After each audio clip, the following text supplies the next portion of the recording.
Today, we're cracking open Atomic Habits by James Clear. This is a book you specifically asked about. You want to understand habit formation, how those daily routines shape, well, everything. Exactly. And our goal in this deep dive isn't just a summary. We really want to pull out the core ideas from these early parts of the book. You know, how tiny habits can lead to huge changes, that surprising link between who we are and what we do, and the practical first steps to actually build better habits yourself. Right. So we've looked at the intro, Clear's own stories in there, the table of contents, kind of our map, and then chapters 1, 2, and 3. Yeah. Plus a little bit of chapter 6, which gets into environment. Yeah. Our mission here is simple. Give you actionable knowledge. We want you to walk away really understanding what these atomic habits are, but also how these tiny shifts can compound into genuinely remarkable results in your own life. Okay, let's dive in. Chapter 1. The surprising power of atomic habits. Now, atomic makes you think small, right? But Clear's whole point is that these tiny habits have this massive impact. Yeah, and what's really cool is how he shows this with the British cycling team transformation under Dave Brailsford. It wasn't some single big breakthrough. It was what Brailsford called the aggregation of marginal gains. Basically finding a tiny, 1% improvement in, well, everything. And when you say everything, you really mean everything. Redesign bike seats for a tiny bit more comfort. Rubbing alcohol on tires for maybe a fraction more grip. Totally. Heated over shorts for optimal muscle temp, testing fabrics in wind tunnels, biofeedback. It goes on, right? Different massage gels, strict hand-washing protocols to cut down on illness, even optimizing pillows and mattresses for better sleep, painting the inside of the team truck white to spot dust. It's almost obsessive. Obsessive, maybe, but look at the results. Yeah. Within just a few years, they went from mediocre to dominating the 2008 and 2012 Olympics. Yeah. And then, the Tour de France wins for Bradley Wiggins and Chris Froome. It just hammers home how focusing relentlessly on those tiny edges adds up. It really does. It's that whole compounding idea in action. Clear lays out the math, doesn't he? Get 1% better each day, and in a year, you're 37 times better. Wild. But the flip side is scary, too. Get 1% worse each day, and you basically decline down to 0 over a year. Yeah, he calls habits the compound interest of self-improvement, like those small, steady investments that just balloon over time. The hard part, though, and I think we all feel this, is that you don't see the results of these small changes immediately. You start meditating for 2 minutes, you don't feel instantly enlightened. Right. Or you swap one sugary drink for water, you don't suddenly drop 10 pounds. That delay, it makes it so easy to just give up. And it works the other way, too, with bad habits. That one extra cookie, staying up a bit too late, seems minor. But those 1% errors, repeated day after day, they also compound. They steer you off course. But his airplane analogy, a tiny degree off at takeoff means ending up in a completely different city, or even country. Exactly. So the focus shouldn't just be on your current results, but on your trajectory. Are your habits pointing you in the right direction? Your current weight, your current knowledge, your relationships, they're lagging measures. They're the result of habits you've already done. What matters more is, are you on a path to get better? And this compounding thing, it applies everywhere, right?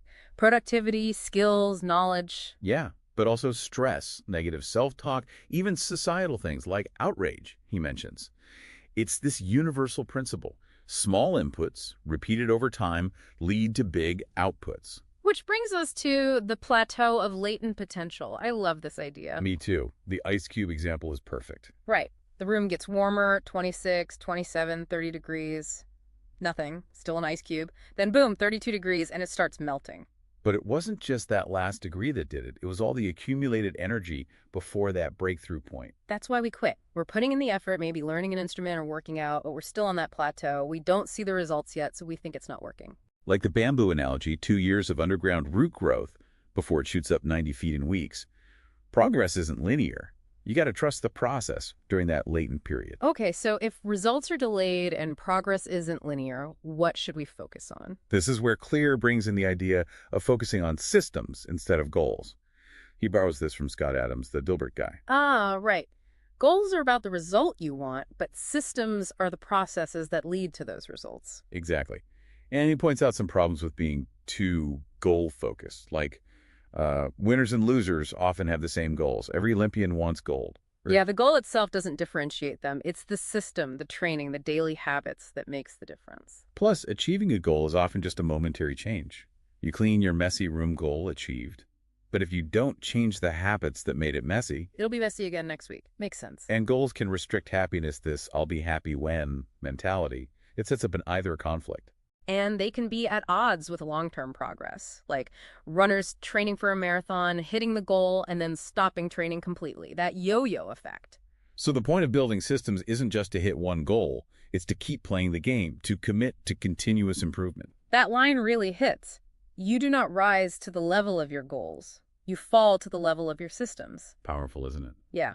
So atomic habits are essentially the tiny fundamental units within those larger systems, the building blocks. Exactly. They're small, but they're part of something bigger that drives long-term success. Okay, that makes a ton of sense.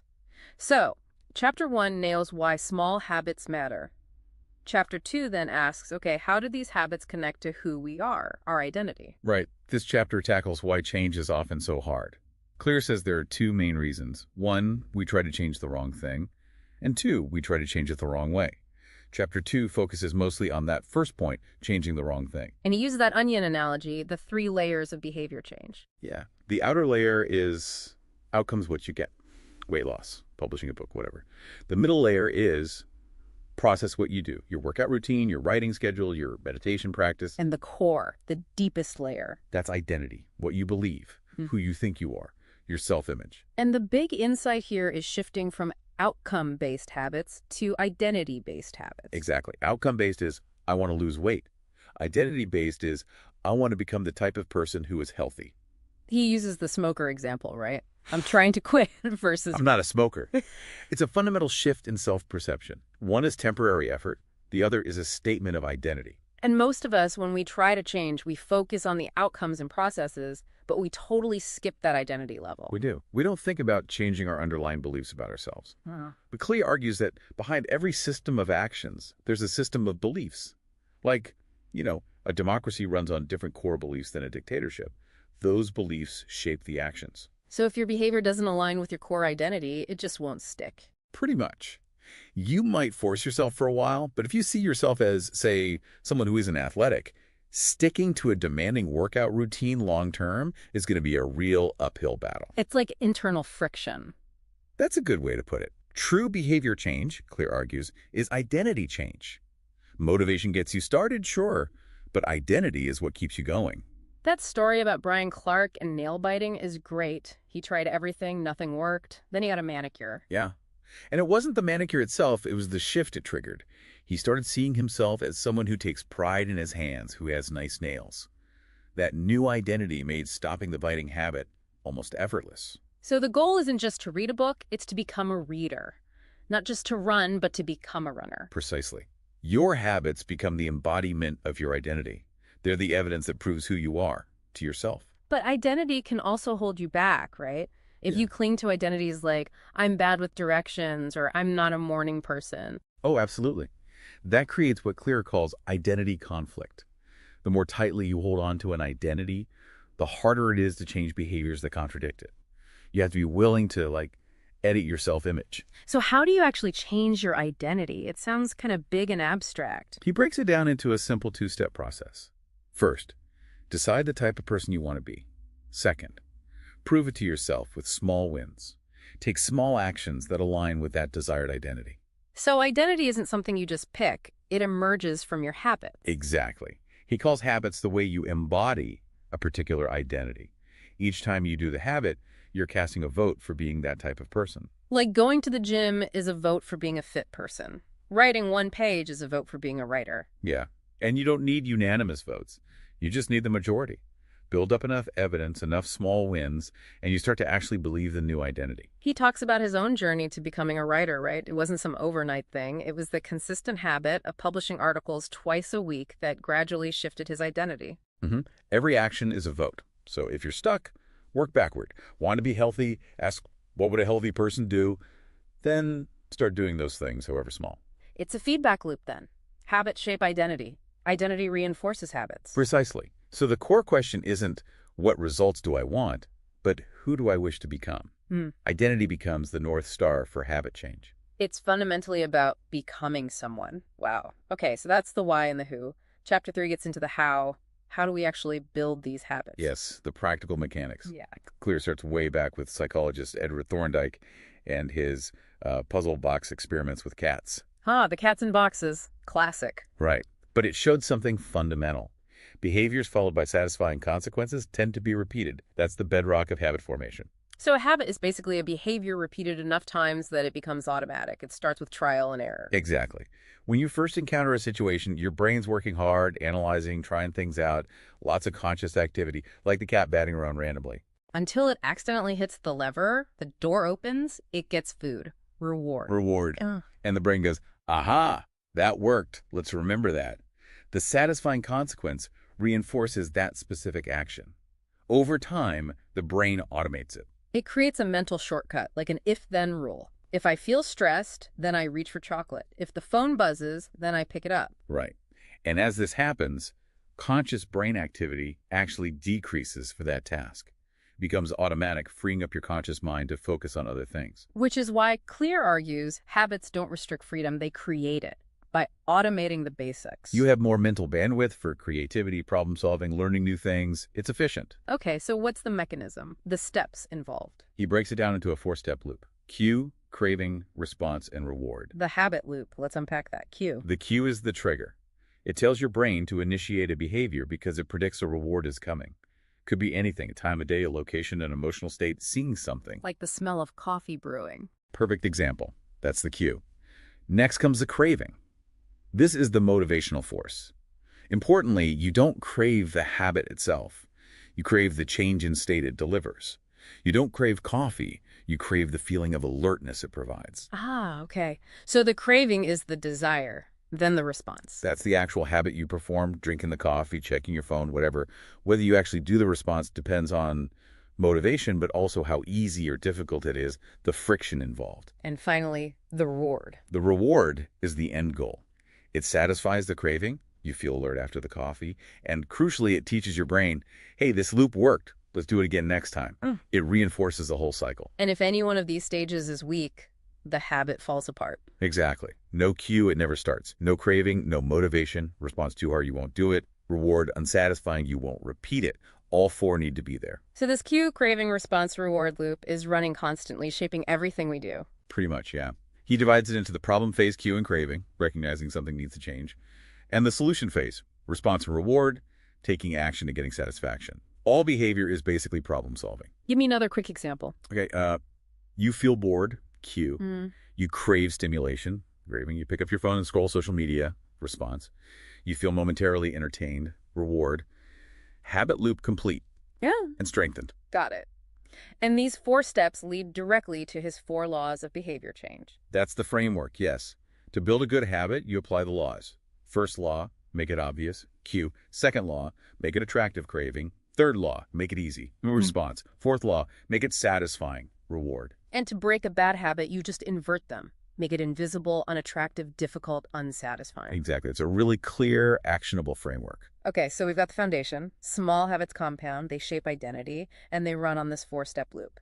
Now, chapter 4 dives into that first law, make it obvious. And it starts with a story about a paramedic. Yeah, really striking story. She's at a family gathering, looks at her father-in-law, and just knows something is wrong based on, like, a subtle change in how blood was distributed in his face. Yeah. Turns out he was about to have a massive heart attack. Her quick recognition saved him. Wow, just from a look. It highlights how experts develop this incredible ability to pick up on subtle cues that signal important information, often without even consciously knowing what they're seeing. Military analysts spotting hidden tanks, museum curators identifying fakes, radiologists seeing tiny anomalies. Our brains become amazing prediction machines through experience. We learn to associate tiny cues with likely outcomes, often completely non-consciously. Right. And that means a habit can be triggered without you even being aware of the cue. The habit just sort of happens. Which leads to that autopilot behavior he talks about. Yeah, like the retail clerk cutting up a perfectly good credit card because the motion was so automatic, or the preschool teacher asking another adult, did you wash your hands? Habitual response triggered by a familiar context. And over time, the cues themselves become invisible. The bowl of candy on the counter, the remote control, your phone. You stop seeing them as triggers. Exactly. They just blend into the background, which is why the first step to changing behavior has to be awareness. You got to make the unconscious conscious. So how do we do that? He suggests a tool called the Habits Scorecard. And the inspiration is kind of cool. It comes from the Japanese railway system's pointing and calling safety procedure. I've heard of this, where they physically point at signals and speedometers and call out the status. That's the one. Point at the signal, say signal is green. It seems simple, maybe even a bit silly, but it drastically reduces errors because it forces conscious attention onto critical elements. It takes it off autopilot. Precisely. And the Habit Scorecard does that for your personal habits. You literally list out your daily actions: wake up, check phone, brush teeth, make coffee, commute, everything. And then you score them. Yeah. Next to each habit, you put a plus if it's a positive habit, it's aligned with who you want to be, a minus if it's negative, or equals if it's neutral. The key is no judgment. Just observe. Become aware of what you're actually doing all day. Could you even do the pointing and calling thing yourself? Like, say out loud, I am now opening the fridge to get a snack, even though I'm not hungry. He suggests exactly that. Saying the action and its outcome aloud raises awareness. It interrupts the mindless routine. I'm about to watch another episode, which means I won't get enough sleep. It forces a moment of reflection. So awareness first. You can't change what you don't acknowledge. Okay, makes sense. Chapter 5 then builds on this make it obvious idea by focusing on how to actually start a new habit using clear intentions. Right. This chapter really emphasizes the power of having a specific plan. He cites this great British study from 2001 about exercise habits. They had 3 groups. Group 1 was the control, just track exercise. Group 2 got motivational info about benefits. Group 3 also got the info, but they had to formulate an implementation intention. Which is basically a plan for when and where they'd exercise. Exactly. Like, I will do a 20-minute run on Monday at 6 p.m. around the park. Super specific. And the difference was huge, wasn't it? Massive. Groups 1 and 2, only about 35–38% exercise weekly. Group 3, 91%. Wow. So motivation alone wasn't nearly as effective as having a concrete plan. It really drives home the point. Often, we don't lack motivation, we lack clarity, we have vague goals like exercise more, but no specific trigger. The implementation intention provides that trigger. It links your desired behavior to a specific time and place, making the cue obvious. So the formula is simply, I will behavior at time and location. Yep. I will meditate for 1 minute at 7 a.m. in my living room. I will study Spanish for 20 minutes at 6:30 p.m. at my kitchen table. It preloads the decision. Takes the guesswork and willpower out of it in the moment. Exactly. You're not deciding if or when to do it each day. The decision is already made. It creates an intention that you're more likely to follow through on. He also mentions the fresh start effect. Starting habits at natural transition points like Monday or the first of the month can add a little motivational boost too. Okay, so implementation intentions are one way to make the key obvious. What's the other main technique in this chapter? Habit stacking.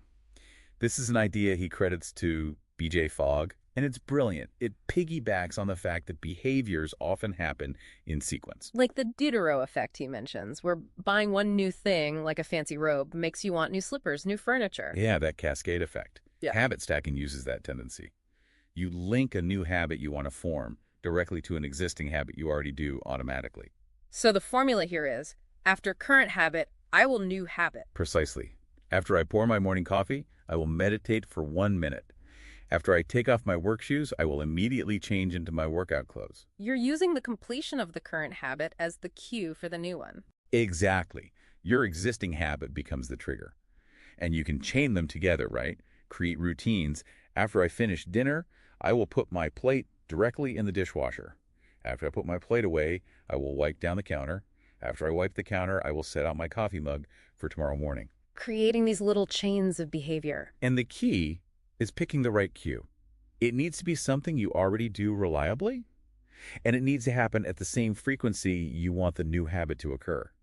And be super specific, not just after lunch, but after I put my lunch dishes in the sink. The cue needs to be crystal clear and immediately actionable. Got it. So implementation intentions give a habit a time and place, and habit stacking attaches it to an existing routine. Both are strategies for Law 1. Make it obvious. Exactly. Make the trigger for your desired habit impossible to miss. Okay, that leads us nicely into Chapter 6, which starts with this idea that maybe our environment matters even more than our motivation when it comes to those obvious cues. Yeah, this chapter really shifts the focus outward. It opens with another great study, this one by Anne Thorndike at Mass General Hospital. They wanted to improve eating habits in the hospital cafeteria, but without talking to people about willpower or educating them. They just changed the choice architecture. How so? Super simple stuff. They put water bottles in refrigerators near the registers and added them to baskets near the food stations. Soda was only kept in the main refrigerators further away. And what happened? Soda sales dropped significantly and water sales shot up, just by making water the more obvious, convenient choice. No nagging, no posters, just changing the layout. That's powerful. It suggests we often choose things not out of strong preference, but just because they're there. Totally. Think about the cookies on the counter versus cookies hidden in the pantry, or the snacks placed right by the checkout line. Environment is this invisible hand, as Clear calls it, shaping our behavior constantly. He mentions Kurt Lewin's equation. Behavior is a function of the person and their environment. B equals FPE. We focus a lot on the P, our willpower, but maybe the E is easier to change. That's a key insight. He talks about suggestion impulse buying, how stores place products strategically at eye level or on end caps to boost sales. It works because visibility drives purchase. We're more likely to try something, buy something, do something if it's obviously available. Right. Our actions are often shaped by the path of least resistance, the most obvious option, not necessarily deep motivation. And since vision is our most dominant sense, Visual cues are especially potent. What we see heavily influences what we do. which means we should be deliberate architects of our environments. Fill them with cues for good habits and remove cues for bad ones. Like that Dutch energy study from the 70s, just moving the electricity meter from the basement to the main hallway made people more aware and they used less energy. Perfect example. Making the cue obvious drove behavior change without any extra effort or motivation needed. We notice cues that stand out. Like the fly sticker in the urinals at Schiphol Airport. Yeah. Such a simple, weirdly effective visual cue that drastically improved aim and cut cleaning costs. Make the target obvious. And Clear applies this personally, right? With the apples. Yeah, he wanted to eat more fruit, so instead of hiding apples in the fridge crisper, he put them out in a bowl on the counter. Result? He ate apples daily because they were visible and easy to grab. So the practical takeaway is redesign your space. Want to take vitamins? Put them by the sink. Want to practice guitar? Leave it in the living room stand. Want to drink more water? Keep bottles everywhere you spend time. Exactly. Make the cues for your desired habits a visible, unavoidable part of your daily environment. Because, as Clear says, if you want to make a habit a big part of your life, make the cue a big. Ending right there. Okay, so wrapping up this first deep dive into atomic habits. We've really covered some ground. We started with that surprising power of tiny 1% changes how they compound like interest, for better or worse, and the importance of focusing on systems over just goals, especially during that plateau of latent potential. Then we dug into the crucial link between habits and identity, realizing that true, lasting change often means becoming the type of person who does those habits, and how every action is a vote for the person you're becoming. And then we got practical with the basic mechanics, that four-step habit loop. Cue, craving, response, reward. Understanding that loop is key to intentionally designing habits. Which led us to the first law of behavior change. Make it obvious. We need awareness first, using tools like the habit scorecard, and then strategies like implementation intentions, giving habits a time and place, and habit stacking, linking them to existing routines. And finally, recognizing the immense power of our environment in shaping those cues. Designing our surroundings to make good habits the easy, obvious choice. Absolutely. Understanding these core principles gives you, the listener, a really solid foundation. It's a framework for building better habits, not through sheer willpower, but through smarter strategies. It shows that big changes often start incredibly small, with just making things a little more obvious. So, we really encourage you to think about it. What's one small change you could make right now today to make the cue for a habit you want just a little bit more obvious in your environment or schedule?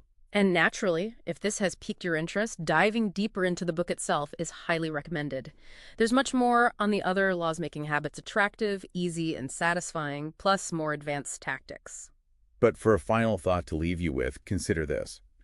How might consciously, deliberately designing the cues in your life, both those internal feelings or thoughts and the external triggers in your environment, fundamentally reshape not just your daily actions, but ultimately the person you are becoming?